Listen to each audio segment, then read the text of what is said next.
نبيه والتابعين وتابع التابعين ومن تبعهم بإحسان إلى يوم الدين. سبحانك لا علم لنا إلا ما علمتنا إنك أنت العليم الحكيم. ربنا افتح بيننا وبين قومنا بالحق وأنت خير الفاتحين. ولا حول ولا قوة إلا بالله العلي العظيم. أما بعد. Hadratul mukarramin wal mukarramin, para jamaah bapak-bapak yang saya hormati dan mudah-mudahan kita semua senantiasa mendapatkan limpahan rahmat serta ridha dari Allah Subhanahu wa taala. Para muslimin muslimah sedang mendengarkan dimanapun berada yang sama-sama saya hormati dan mudah-mudahan kita semua pun senantiasa mendapatkan limpahan rahmat dari Allah Subhanahu wa taala. Alhamdulillah, bi'aunillah wa bifadlillah, dengan pertolongan dari Allah Subhanahu wa taala dan kemudian dari Allah Subhanahu wa taala, pada malam hari ini kita diperkenankan kembali berkumpul bermuajaah dalam satu jalsa yang insyaallah senantiasa barokah dalam keadaan sehat walafiat. Shalawat serta salam adalah kesanjungan untuk baginda kita Nabi Agung Muhammad Sallallahu Alaihi Wasallam beserta para keluarganya, para sahabatnya, para pengikutnya hingga yaumil qiyamah. Para jemaah sekalian yang saya hormati dan mudah-mudahan dimuliakan Allah Subhanahu wa taala. Kemarin pembahasan terakhir masih ada dalam rukun salat. Tasyahud akhir apa?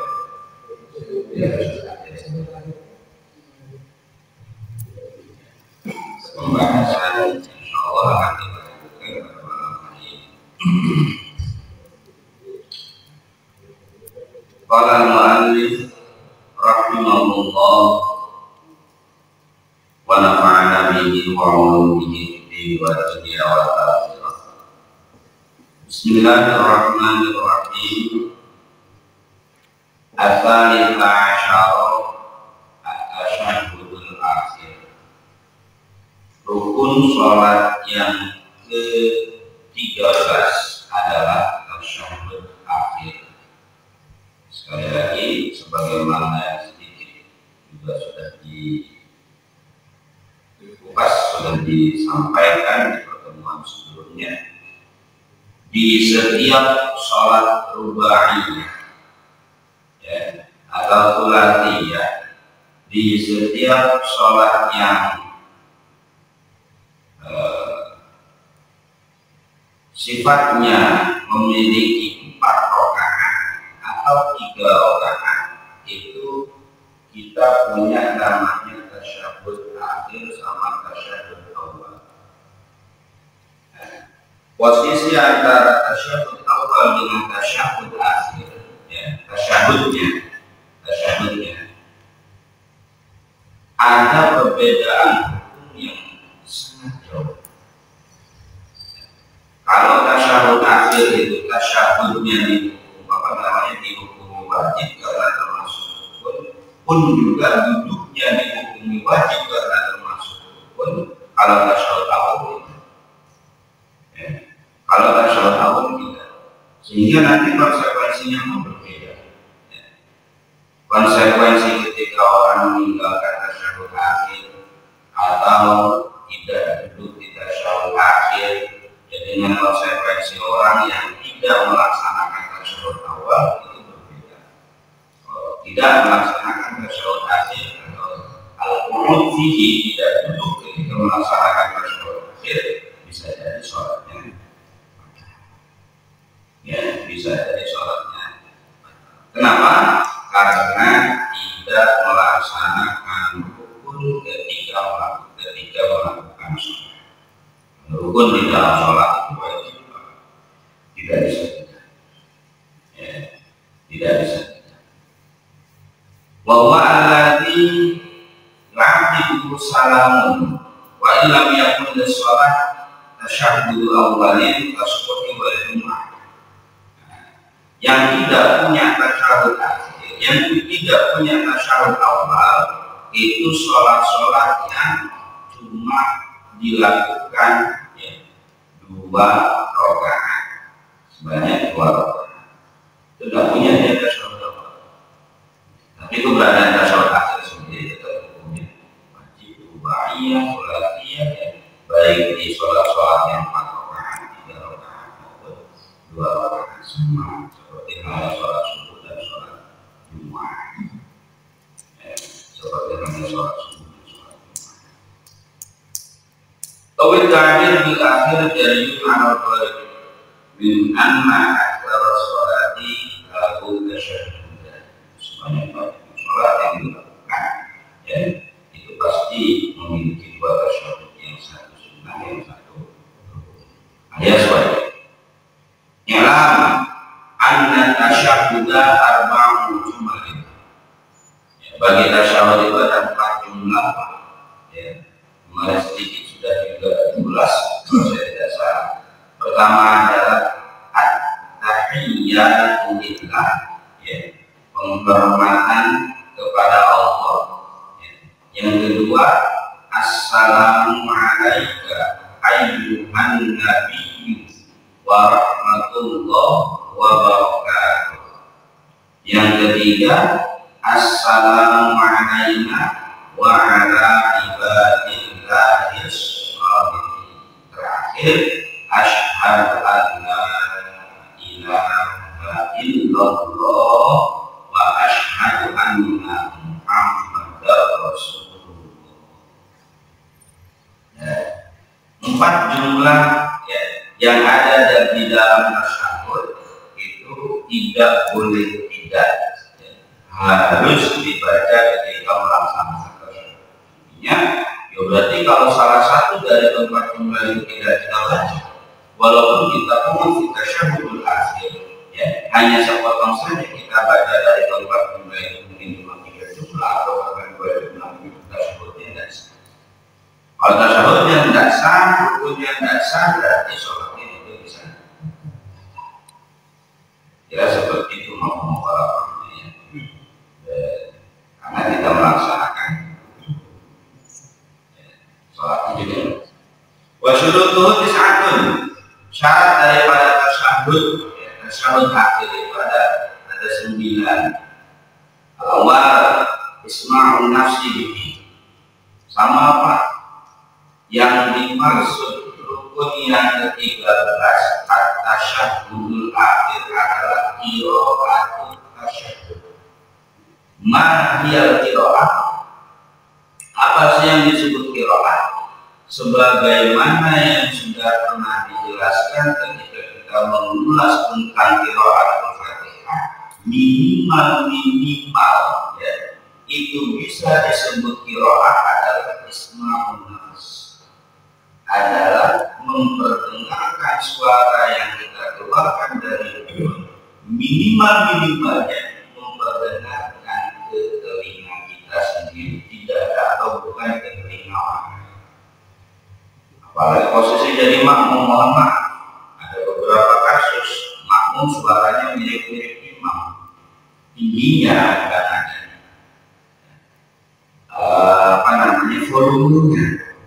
Makmum ngalang-ngalang imamnya, makmum ya, sebatas bacaan kita itu bisa disebut qiraah, sebatas itu saja, tidak boleh lebih.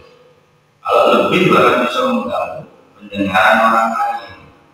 Imam Bismillahirrahmanirrahim, makmum juga volumenya sama, Bismillahirrahmanirrahim, katanya sebelah ini menjadi imam, terobsesi jadi imam atau gimana? Nah, cukup kalau posisi kita dalam makmum, ya, fisirri au fil jahri, imma fisirri wa imma fil jahri. Ya, untuk sholat yang sir maupun sholat yang jahar, cukup kita melakukan pembacaan Fatihah Fatihah dan tasyahud akhir itu hanya mampu, ya batasannya cukup hanya mampu diperdengarkan kepada telinga kita sendiri, tidak kepada telinga orang. Tidak boleh lebih dari itu, tidak boleh. Apakah bisa batal? Batal sih tidak. Ya. Sehingga ketika kita meningkatkan volume, posisi kita jadi mampu. Ketika kita meningkatkan volume bacaan kita, batal sih enggak, kita tidak batal. Batal sih enggak. Kalau hanya sebab, kalau hanya kata itu, ya, batal sih enggak. Tapi ganggu orang lain dan hukumnya adalah mampu. Ya, menyamakan suara, menyamakan suara persis volumenya sesuai dengan tingkatan suaranya. Dan itu yang pertama, isma'un nafas bihi, memperdengarkan suara yang kita keluarkan ketika membaca tasyahud kepada diri sendiri. Asani qira'atuhu qa'idan illa yawmul Pak tawarruk yang duduk-duduk jenis-jenis duduk di dalam tasyahud baik orang menggunakan tawarruk, iftirash, tawarruk, iftirash. Ada jenis duduk yang lain, ada jenis duduk yang lain tawarruk, ya sila begini. Kalau dalam tasyahud kan tawarruk sama iftirash dua.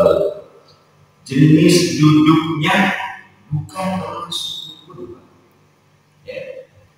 Jenis duduknya bukan termasuk rukun. Yang jadi rukun adalah yang pasti ketika kita baca tasyahud kita duduk.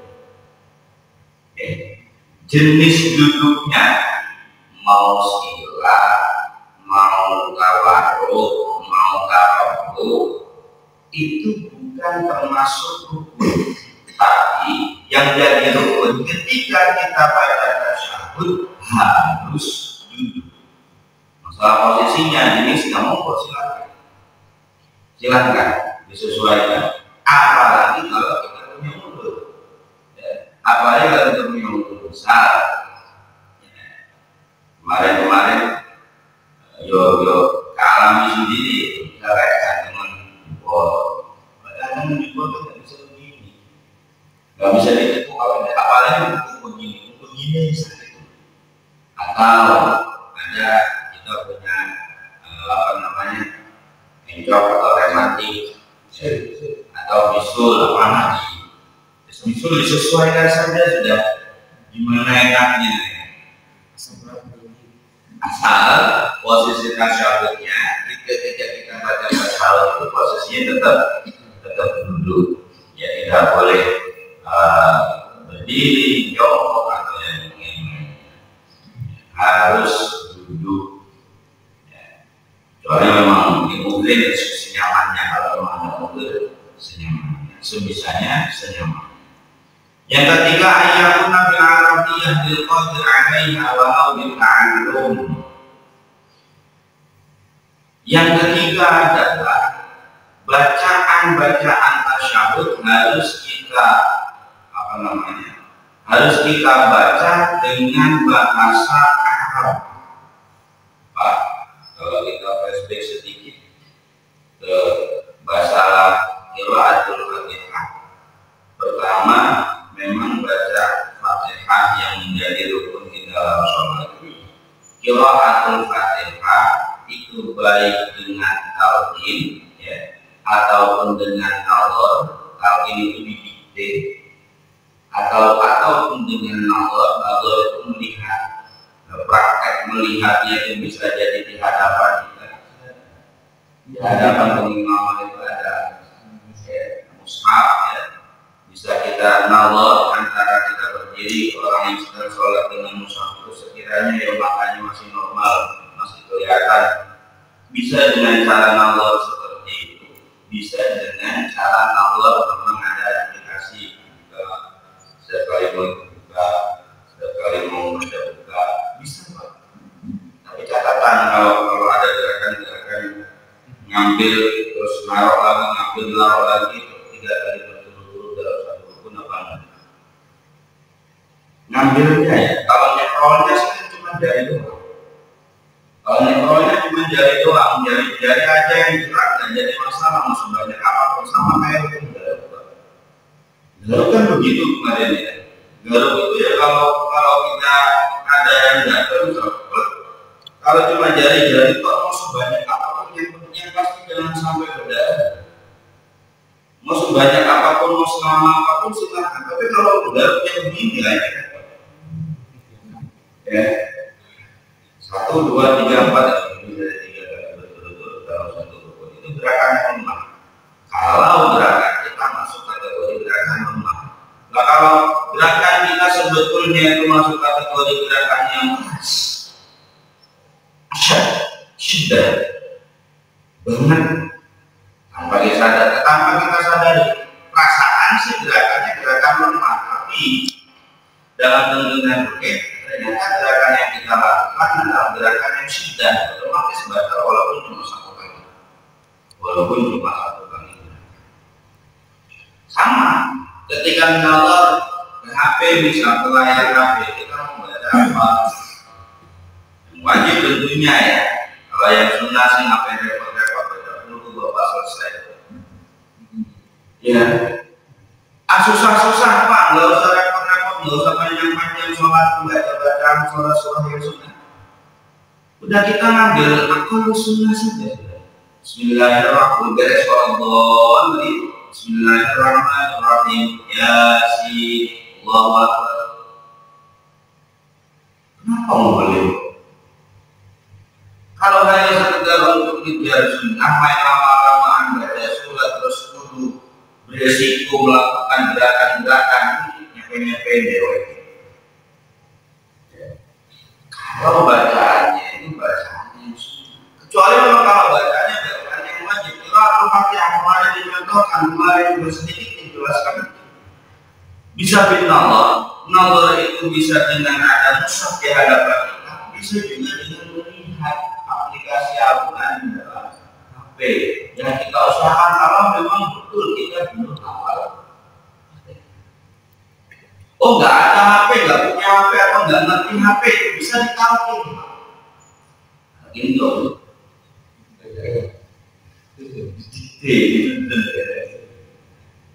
Orang yang lain ya tak dia sholat tetangga yang pasti dikit kita lah maksudnya gitu ya. Bismillahirrahmanirrahim.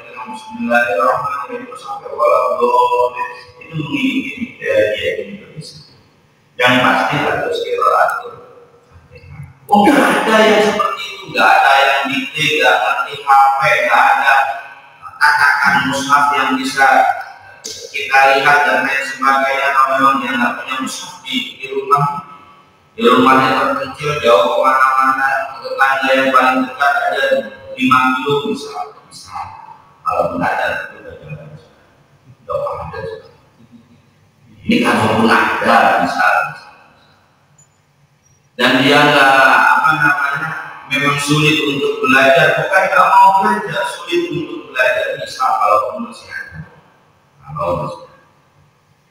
Itu namanya mundur. Terus gimana? Silakan baca pikiran apapun sebanyak bacaan ayatnya ada di dalam surah Al-Fatihah. Ayat dalam surah Al-Fatihah ada berapa? 7 ikut Bismillah atau tidak? Kalau bagi orang yang tidak memahami bahwa Bismillah itu bukan bagian dari Fatihah, jadi ingat Syafi'i tidak boleh makmum sama orang yang memahami meyakini basmalah bukan bagian dari Fatihah. Ingat beda ya, yang meyakini atau memahami bahwa basmalah bukan bagian dari Fatihah berarti dia memang tidak baca sama sekali, bukan bisir baca. Kalau bisir masih ada dispensasi lah boleh. Tapi kalau dia punya pemahaman basmalah bukan bagian dari Fatihah, kita Syafi'inya tidak boleh makmum sama orang itu. Ya, karena bagi kita Syafi'i basmalah itu merupakan bagian dari Fatihah. Makanya ketika didengar saya tanya ayat di dalam Al-Fatihah berapa?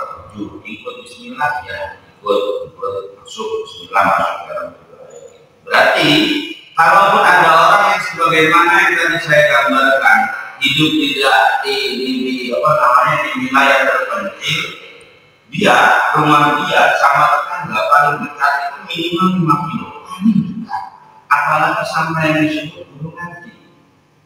Kalau masih ada di zaman sekarang ya, kalau masih ada. Nah, orang-orang yang seperti ini matur, Pak. Orang-orang yang apa namanya memiliki umur, bukannya dia nggak mau belajar, sulit, ada masyarakat untuk belajar, untuk ngaji kayak kita begini, ada masyarakat yang bisa membahayakan dirinya sendiri atau bahkan keluarganya, baik di perjalanan ketika berangkat maupun perjalanan ketika pulang. Ada masyarakat, ini kan sulit orang kayak begini, makanya kita syariat dianggap orang yang seperti ini. Walaupun di 2024 masih ada sekali lagi, ini makbul Indonesia. Berarti apa namanya konsekuensinya gimana? Dia boleh, Pak. Dia boleh seandainya memang betul tidak hafal Al-Fatihah, dia boleh baca zikiran apapun, ya. Baca zikiran apapun pertama sebanyak jumlah ayat yang ada di dalam Al-Fatihah. Kalau 7 berarti dikiranya. Dikiranya yang hafal cuma la ilaha illallah, berarti la ilaha illallah bukan semua. Kalau memang ada posisi atau kondisi orang sebagaimana yang tadi saya sampaikan. Pertanyaannya emang ada kayak gitu. 2024 nggak bisa ngaji, jauh dari tetangga, ya. Bahkan suara azan pun tidak pernah terdengar sama sekali, suara pengajian tidak pernah terdengar sama sekali. Ada atau tidak? Kira-kira tidak ada. Berarti kalau kira-kira tidak ada kebodohan kita nggak ngerti nih tentang hukum-hukum yang ada di dalam syariat, terus ketidaktahuan kita menjadikan kambing.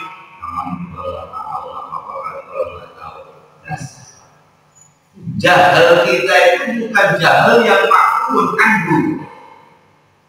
Jahil kita itu bukan jahil yang dimaafin sama syariat. Kenapa? Ngajar ada di mana-mana. Mau bapak mau ngambil ngaji maghrib ada, mau ngambil ngaji isya ada, mau ngambil ngaji subuh ada, mau ngambil ngaji baca asar ada, Pak. Mau yang dekat rumah, nempel banget sama rumah ada, di depan rumah ada, asal bapak mau. Jangan dikira kita punya tetangga guru TPK ngadain pengajian di sini terus kita nggak tahu mau saya padahal samping rumah kita ada pengajian anak-anak, itu kan anak-anak beda, maksud saya harus nanya harus ngaji ke situ. Jadi apa ngaji dari ke situ? Jadi kebodohan kita apalagi Peru Temanggungan itu jahil yang keliru masuk kebodohan yang tidak dimaafin sama saya. Bodoh ya bodoh, dosa tetap dosa, satu dosa dalam kebodohan, ya betah dalam kebodohan buktinya nggak ngaji. Yang kedua bodoh karena nggak ngerti syariat, masa hal seperti itu nggak ngerti. Islam bukan. Kira-kira kecuali ya dengan hidupnya di posisi yang tadi saya gambarkan awal. Itu baru dimaklum juga sangat alam maklum pengalaman. Orang-orang gunung, orang-orang hutan. Itu ayatnya nama Arabiyah. Nggak bisa bahasa Arab, itu mau silahkan mau pakai bahasa Indonesia silahkan, tapi untuk kondisi seperti tadi, tapi masa aja ada yang Islam nggak bisa bahasa Arab? Latihannya, akhirnya, masa dia?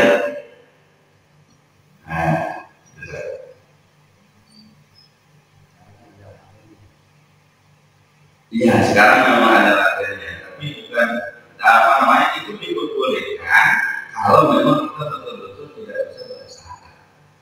Ya.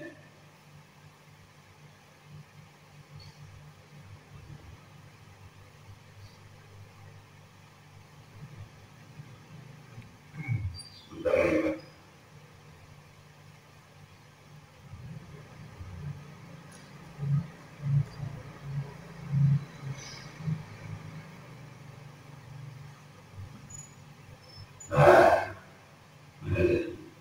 Ayakuna bil Arabiyyah yang ketiga. Lil qadir bahasanya ya, lil qadir alaihi walau ta'ala. Yang keempat adalah ada musharif bil Fatihah. Enggak ada yang bisa mengalihkan perhatian kita dari ketika kita membaca Al-Fatihah. Enggak ada yang mengalihkan perhatian kita, enggak ada yang mengalihkan bacaan kita. Ketika baca Fatihah, ujuk-ujuk itu bacaan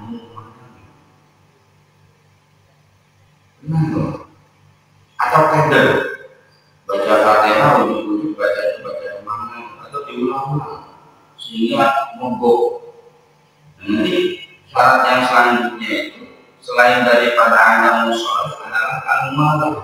Mu'alah itu di Allah ya syirah baina kalimatihi wa bidayah kawalau likran al-Qur'anan, berturut-turut berkelanjutan antara ayat pertama, kedua, ketiga, keempat, kelima itu dibacanya berturut-turut, nggak ada mandat di situ, ya, nggak ada fasal di situ, nggak ada jeda di situ antara ayat pertama, ayat kedua, ayat ketiga, nggak ada fasal, nggak ada jeda. Kalau sampai ada fasal, entah itu fasalnya itu jedanya itu kosong memang kita mogok gara-gara nggak hafal, atau dijeda, disela-selai sama ayat-ayat yang lain yang ada di dalam Al-Quran, atau dengan pikiran yang lain. Kalau saya jujur kenapa? Itu sholat subuh yang pasti. Yang agak ada tidur biasanya kan sholat subuh.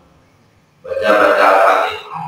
Ternyata dengan bacaan surat Al-Fatihah nggak tahu nyambung kemana. Sadar-sadar udah lama ya nggak lama.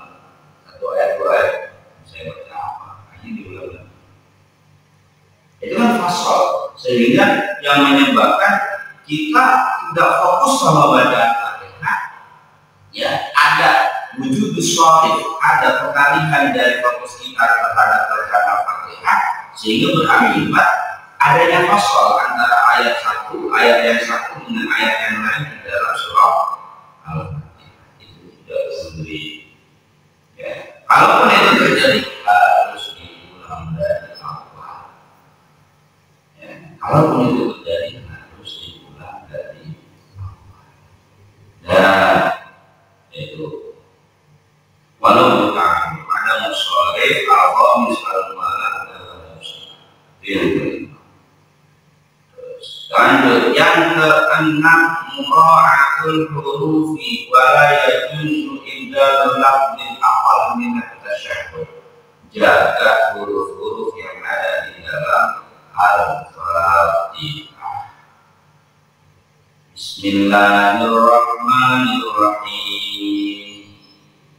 Makharijul hurufnya, hak-haknya huruf, ya, itu betul-betul harus dijaga. Alhamdulillahi Rabbil Alamin, Ar-Rahmanir Rahim. Kalau biasa dan orang Jawa itu agak kesulitan ketika ngomong ain, ketika ngomong hak kecil.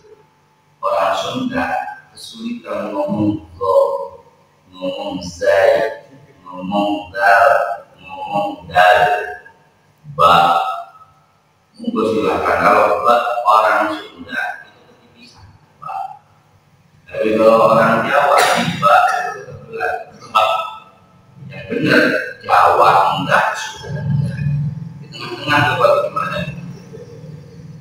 Sehingga dulu saya ngaji itu ketika masalah itu mengucapkan huruf ba itu, ya, itu aku harfil ba, mengucapkan huruf ba batasannya adalah cara responnya. Telapak tangan saya, telapak tangan kita itu sama guru disuruh kita standby kan di depan mulut, terus kita ngomong ba. Kalau masih ada angin, salah. Kalau masih ada angin itu ba dari mulut ketika kita mengucapkan huruf ba berarti masih salah. Dan terus dilatih seperti ba. Kalau sudah tidak ada angin, kalau getaran suara pasti terasa. Ini angin bukan getaran suara. Ya, kalau masih ada angin salah. Ya seorang Sunda maupun orang Jawa ya sama-sama punya kekurangan. Kadang-kadang orang Sunda kan pede. Alhamdulillahirabbil alamin, gitu ya. Atau Al-Fatihah. Ya orang Sunda pun punya kelemahan sebetulnya. Mau Zaid sebutannya tidak. Ya memang seperti itu. Jadi rasis sebetulnya tidak diperbolehkan kalau sama-sama punya kekurangan. Saya orang Sunda tapi lama di Jawa, sehingga ketika saya ngaji itu kelihatan tuh sama guru saya yang orang Jawa, kamu orang Sunda. Iya Pak, pantas. Kenapa Pak? Itu yang belum menjelaskan. Kelemahan-kelemahan orang Sunda seperti ini. Juga banyak kelemahannya. Hampir sama-sama kok ya koknya orang Sunda koknya orang Jawa itu sama-sama dan itu harus dipelajari lebih lanjut. Makanya apa namanya silaturahmi memperbaiki bacaan itu perlu dan wajib. Yang keenam, yang ketujuh mura'atul kalimat per kalimat yang ada di dalam bacaan sholat maupun di dalam tasyahud akhir pun sama. Dulu kalau belajar Al-Quran itu yang pertama kali dipelajari adalah bacaan Fatihah sama tahiyat. Waktu saya mempelajari bacaan Fatihah sama tahiyat. Ini kalau Fatihah sama tahiyat belum lulus, belum naik kemana-mana, belum hafal kalimat per kalimatnya, susunannya belum sempurna menyebutkan kalimatnya, belum kemana-mana, masih fokus di Fatihah sama tahiyat. Sampai itu selesai, itu bisa setengah tahun atau bahkan sampai 1 tahun baru mulai dua perkara Fatihah sama tahiyat. Akhirnya tadi Pak Bunda tadi tidak lebih. Dan itu yang ke-7. Yang ke-8 asamin. Saya ada 9 loh.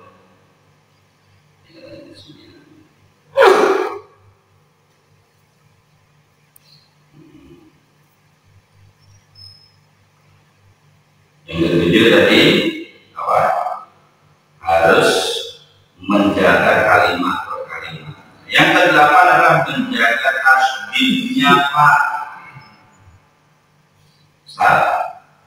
Yang paling sering terjadi kesalahan di dalam bacaan Al-Fatihah adalah di kalimat atau di ayat Bismillahirrahmanirrahim. Ini terutama ketika di wasaf ya. Bismillahirrahmanirrahim. Alhamdulillahirabbil alamin. Arrahmanirrahim. Maliki yaumiddin. Iyyaka na'budu wa iyyaka nasta'in. Iyyaka na'budu wa iyyaka nasta'in. Apa nih? Masih ada yang baca nih? Ada nggak yang baca nih ketika di wasaf? Iyyaka na'budu wa iyyaka nasta'in. Ihdinas siratal. Masih ada yang baca nih? Kalau masih ada ya salah. Nah, kalau cerita wasal itu berarti yang dianggap adalah yang dibaca adalah ya, harokat terakhir, harokat huruf terakhir di ayat sebelumnya. Dan kenapa kalau kita wakafkan jadinya ihdina, tapi kalau kita wasalkan jadinya nuhdina? Ya. Hamzah di situ, hamzahnya kita kalau kita wasal itu namanya hamzah wasal. Hamzah wasal itu tulisannya tidak hilang, tapi suaranya hilang kalau di wasal. Beda dengan hamzah kotor. Iya na'budu wa iyyaka nasta'in.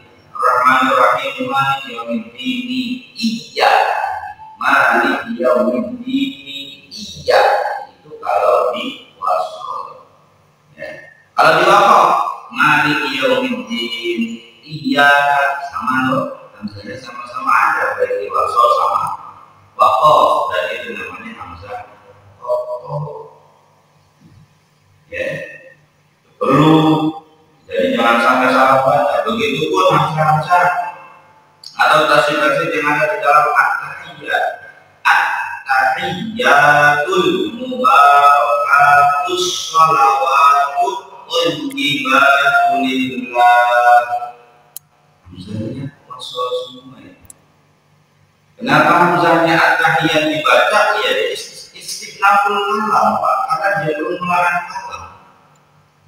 At-tahiyyatul mubarakatus sholawatut wassalam. Assalamualaikum juga istinaf. Ya. Kalau mau dilanjut silakan monggo. At-tahiyyatul mubarakatus sholawatut thayyibatun lillahi salam. Kalau mau dilanjut tapi nafasnya nafas jinggu nggak mungkin bisa.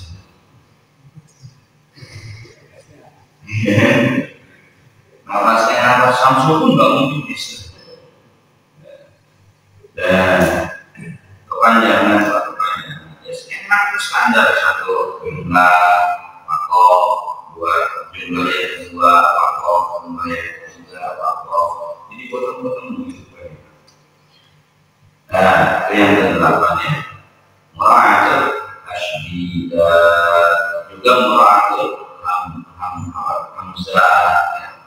Jadi kan perlu kita tahu yang mana yang hamzah wasol, perlu kita tahu yang mana yang hamzah cara baca ketika kita mau mewasolkan kalimat yang di situ ada hamzah wasol, cara baca kita ketika kita mau mewakafkan kalimat di situ yang ada hamzah wasol, baik qiraatul istinaf, baik ketika membaca di awal kalimat musannif atau ketika kita membaca di tengah kalimat.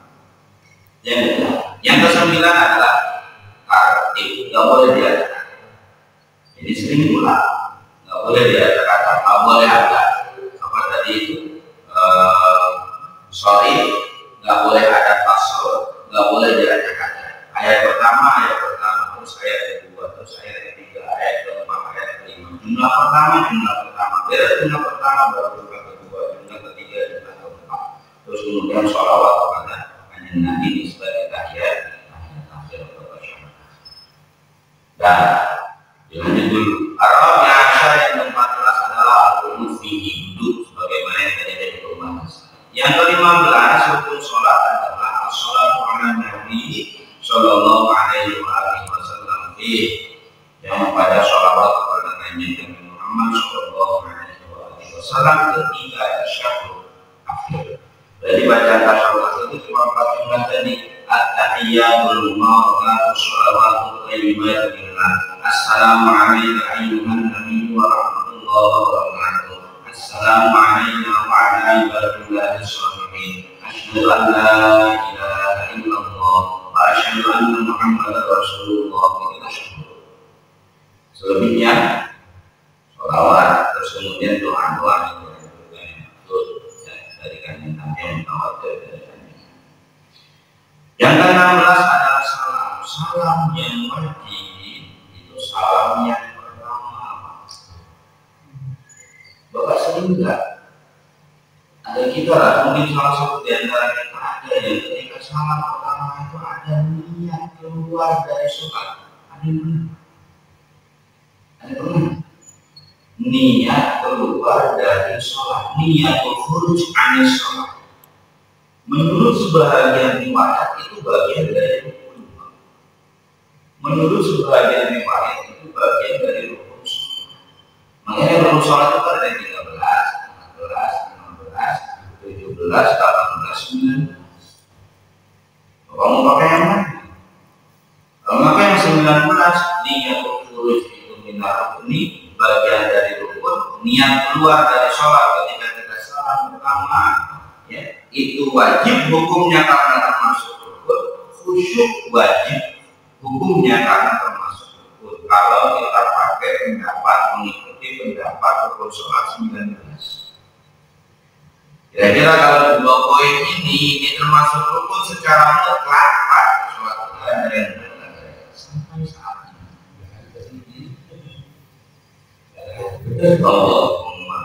Niat kuno jadi baru tahu, niat keluar sholat sekarang baru tahu nih, baru melakukannya.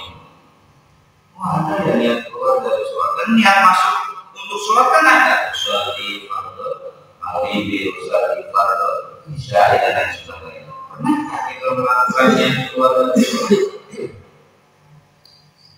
Ya, sementara kita punya pemahaman atau mengikuti pemahaman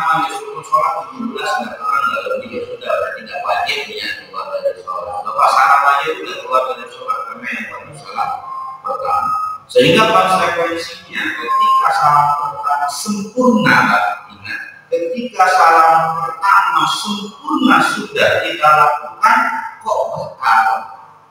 Ada yang alih, ada yang berdasarkan pembatalannya yang berdasarkan tertentu, misal. Tapi sempurna ya. Ya, assalamualaikum warahmatullahi. Assalamualaikum warahmatullahi. Selesai. Lalu berumah lagi baru assalamu, sempurna tekanannya. Kalau belum sempurna batal sholat seluruhnya. Contoh yang belum sempurna, assalamualaikum, tentu maksudnya. Baru kum udah keluar, berarti batal dari Allah karena belum sempurna melaksanakan salam yang pertama. Kecuali tadi assalamualaikum warahmatullahi, baru selesai, nggak perlu nengok ke kiri. Ya. Sholatnya sah, gitu. Catatannya salam yang pertama sudah sempurna. Kalau belum sempurna berarti bisa batal secara keseluruhan sholatnya. Salam awal yang masuk kategori rukun di dalam sholat adalah salam awal. Ya, kalau disebutkan syaratnya harus ini ada 10 syarat yang dibaca ada syarat salam. 10 awal alif yang di al. Kita harus memulai bacaan salam dengan assalam. Nggak boleh Assalamualaikum, nggak boleh. Ya, di al harus assalam. Dan lagi yang sering ini terjadi kesalahan di luar sholat. Apa kesalahan yang saya maksud yang paling sering kita lakukan? Ada masalah. Assalamualaikum, assalamualaikum juga salam. Kita yang salam datang ke rumah orang, assalamualaikum, assalamualaikum, assalamualaikum. Terus yang jawab juga salah, waalaikumsalam.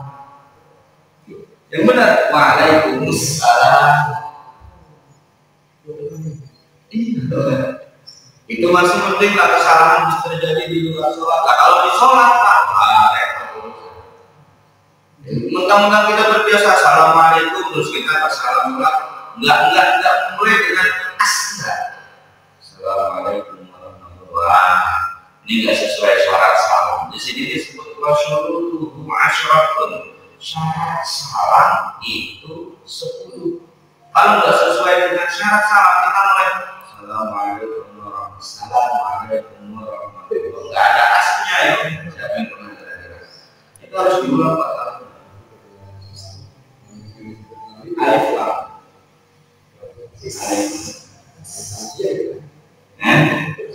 Siapa Maria?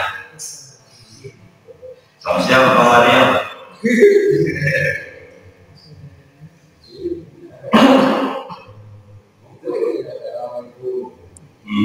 Assalamualaikum. Lam nalil, alif lam nalil. Itu ya. Alif yang ketika kita salam harus pakai alif lam. Assalamualaikum warahmatullahi, harus syarat salam sehingga layak disalamualaikum. Tidak boleh kita tidak cukup salamualaikum. Kalau yang terjadi itu berarti harus diulang kembali.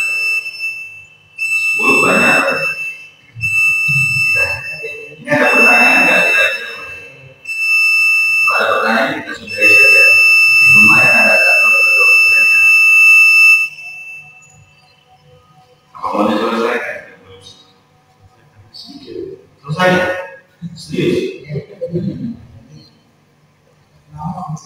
Iya. Satu lama, terus yang kedua, ini minggu kedua saya nggak bisa ikut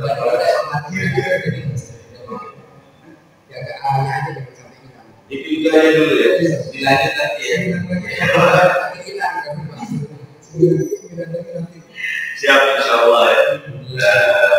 dengan kesehatan dia. Minggu keempat tanggal Bapak sekalian, kayaknya tanggal itu ya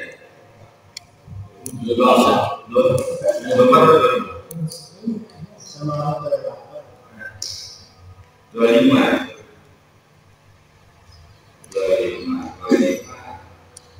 Mudah-mudahan kalau jadi sekalian saya mohon doa dan mohon izin tanggal 24 ini berangkat.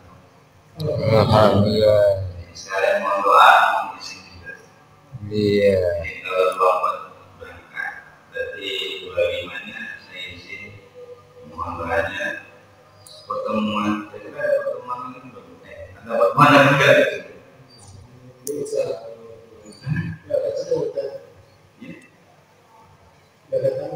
Nggak ketemu ya? Ya. Belum puasa. Belum selesai. Jadi di sini ada apa? 11 atau 12? 11 atau 12? Ikut pemerintah. Pemerintah kayaknya 12. Kayaknya. Kalau 12 berarti masih, kalau tidak dari siklusnya masih ketemu cuma mepet banget. Kalau benar 12, malam Senin bisa ngaji, malam Selasanya udah terawih. Tapi kalau 11 udah terawih ya benar. Jadi nggak apa-apa ya. Monggo lah, mudah-mudahan kita silakan dari DKM nanti disilakan dijadwal ulang kira-kira enaknya gimana. Mudah-mudahan sehat walafiat. Mudah-mudahan kita istiqomah. Kita, keluarga kita dan orang-orang yang kita sayangi, orang-orang yang menyayangi kita, seluruh kerabat kita, tetangga kita semuanya ada dalam perlindungan dari Allah Subhanahu wa Ta'ala. Dari saya kurang lebihnya mohon maaf karena sudah masuk waktu Isya dan juga mohon izin saat ini saya bareng-bareng insyaallah mudah-mudahan di waktu-waktu yang lain kita bisa berjamaah bareng bersama-sama dengan kita. Saya lagi mohon maaf, terima kasih banyak. Mudah-mudahan bermanfaat. Wassalamualaikum warahmatullahi wabarakatuh.